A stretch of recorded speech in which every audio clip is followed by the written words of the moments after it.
শাহাদাতে হুসাইন রাদিয়াল্লাহু তাআলা আনহুর পর 7 দিন যাবৎ পৃথিবী এমন অন্ধকারাচ্ছন্ন হয়ে পড়ল যে দেওয়ালের উপর সূর্যের আলোর রং হালকা হলুদ মনে হতো। 7 দিন যাবৎ আকাশের তারা ভেঙে পড়েছিল। শাহাদাতের দিন 10ই মুহররম সূর্য গ্রহণ হয়েছিল। ইমামের শাহাদাতের পর 6 মাস পর্যন্ত আসমানের রং লাল ছিল। অতঃপর ধীরে ধীরে পর্যায়ক্রমে তা স্বাভাবিক হয়েছিল। আসমানের কিনারায় আদৌ যে লাল রং পরিলক্ষিত হয় তা শাহাদাতে হুসাইন রাদিয়াল্লাহু তাআলা আনহুর পূর্বে মোটেও ছিল না। কেউ কেউ বলেন, হুসাইন রাদিয়াল্লাহু তাআলা আনহু শাহাদাতের দিন বাইতুল মুকাদ্দাস শহরে যে পাথর উল্টানো হতো তার নিচে তাজা রক্ত দেখা যেত। ইরাকি ও কুফি সৈন্যদের যে সব হলুদ রঙের গাছ ছিল তা রংহীন হয়ে গেল। ইরাকি সৈন্যবাহিনী খাবার জন্য কোনো ওট জবে করত তখন গোশতে আগুন পরিলক্ষিত হতো। যখন গোশত রান্না করত তখন তা টক হয়ে যেত। একদিন জনক ব্যক্তি হযরত হুসাইন রাদিয়াল্লাহু তাআলা আনহু সম্পর্কে কটূক্তি করলে আল্লাহর হুকুমে আসমান থেকে তারকা ভেঙে পড়ল, যার ফলে তার দৃষ্টিশক্তি হারিয়ে ফেলে। সূত্র আব্দুল হক মুহাদ্দিস দেহলভী রহমতুল্লাহ আলাইহি 1052তম হিজরি মাসাবাদ বিসুন্নাহ উর্দু পৃষ্ঠা নম্বর 41। আসসালামু আলাইকুম ওয়া রাহমাতুল্লাহি ওয়া বারাকাতুহু। Welcome to learn Quran and ফিক।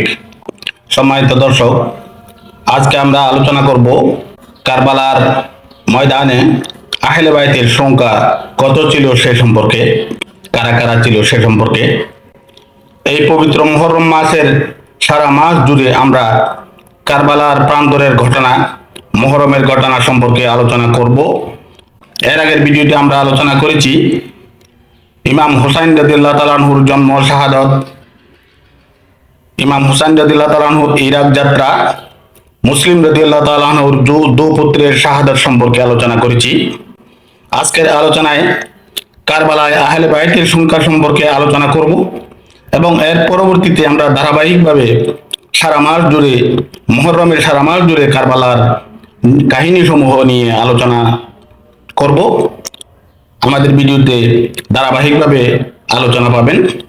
আমাদের ভিডিও ভালো লাগলে লাইক দিবেন, শেয়ার করবেন, কমেন্ট করবেন, সাবস্ক্রাইব করে আমাদের সাথে যুক্ত থাকবেন। আসুন আলোচনা শুনি।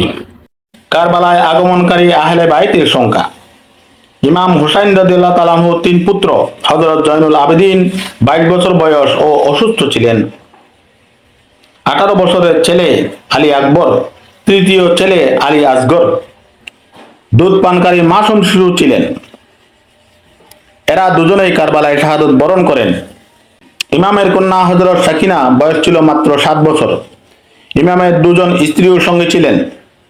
একজন শহর বানু, অপরজন হলেন আলী আসগরের মাতা। ইমাম হাসানের 4 পুত্র হযরত কাসেম, হযরত আব্দুল্লাহ, হযরত ওমর ও হযরত আবু বকর রাদিয়াল্লাহু তাআলা আনহু এরা সবাই কারবালায় শাহাদাত বরণ করেন।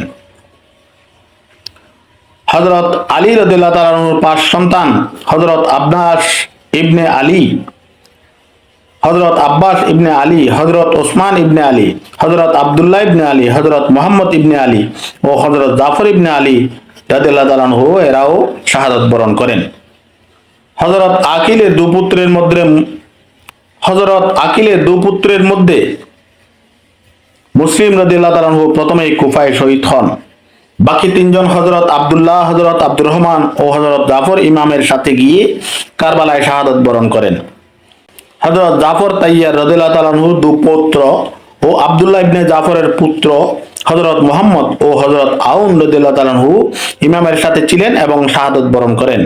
আর হযরত জয়নুল আবেদিন, ওমর ইবনে হাসান, মুহাম্মদ ইবনে ওমর ইবনে আলী এবং অন্যান্য অল্পবয়স্ক সাহেবজাদাগণকে বন্দী করা হয়েছিল।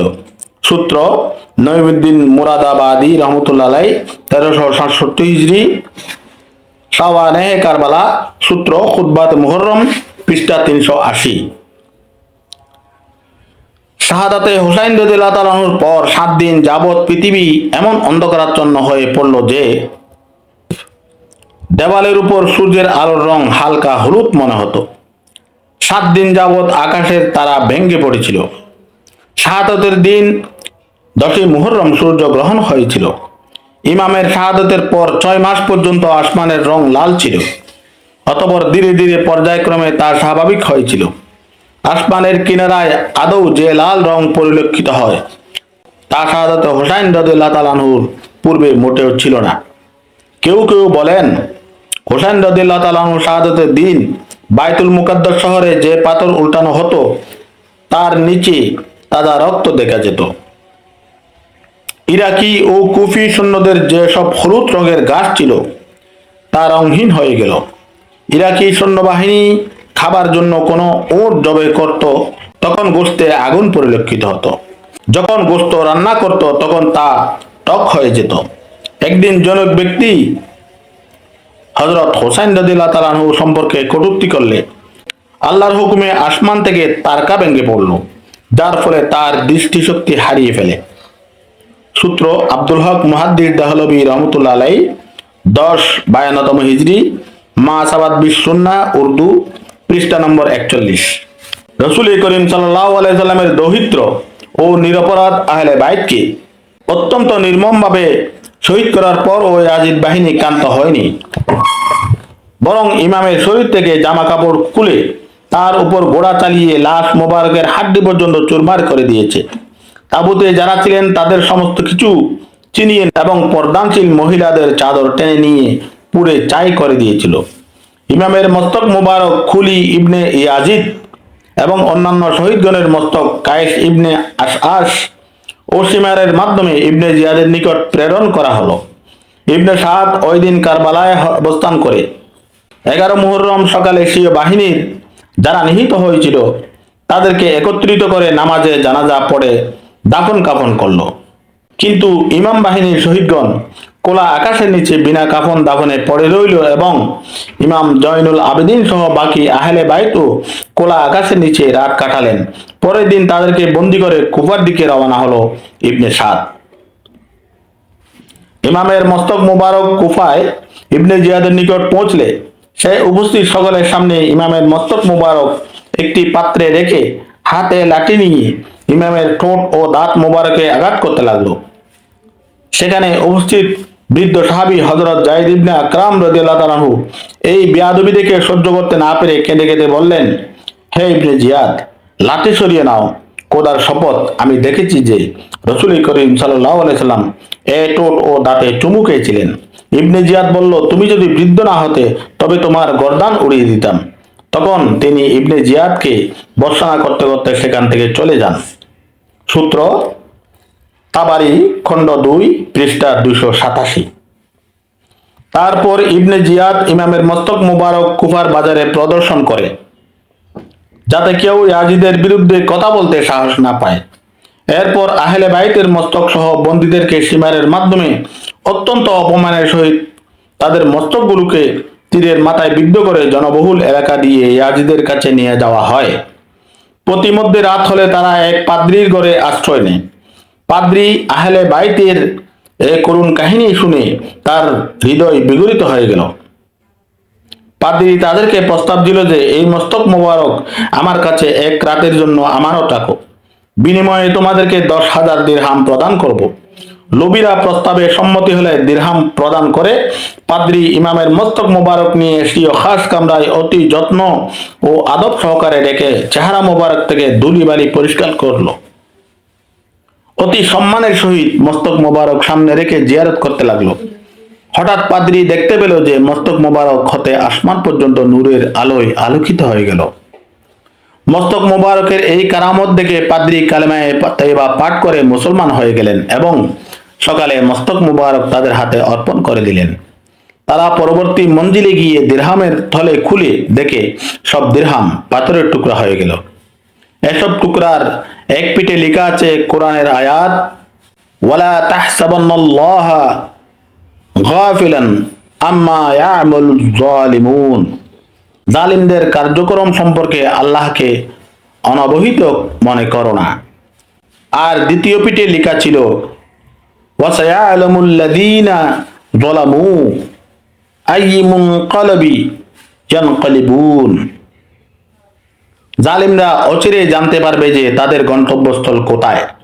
সূত্র সূরা ইব্রাহিম আয়াত 41, সূরা আশ-শুআরা আয়াত 226।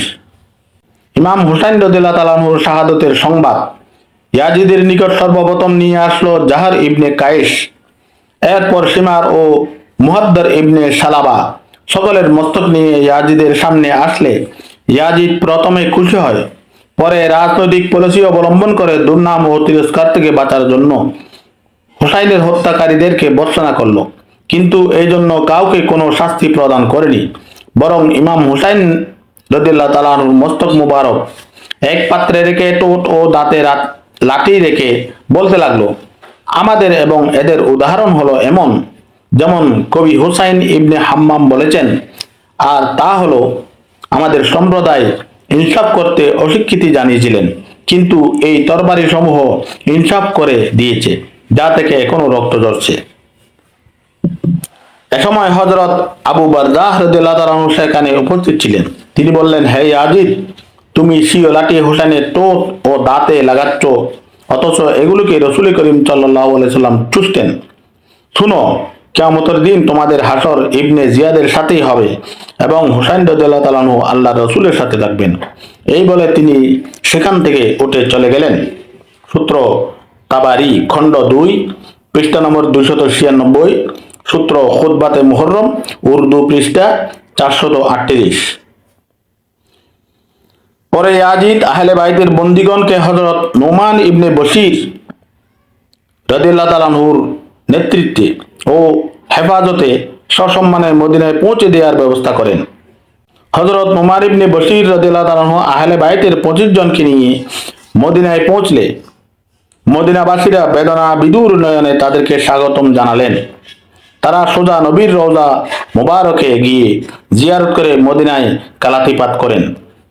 আসসালামু আলাইকুম ওয়া রাহমাতুল্লাহি ওয়া বারাকাতুহু।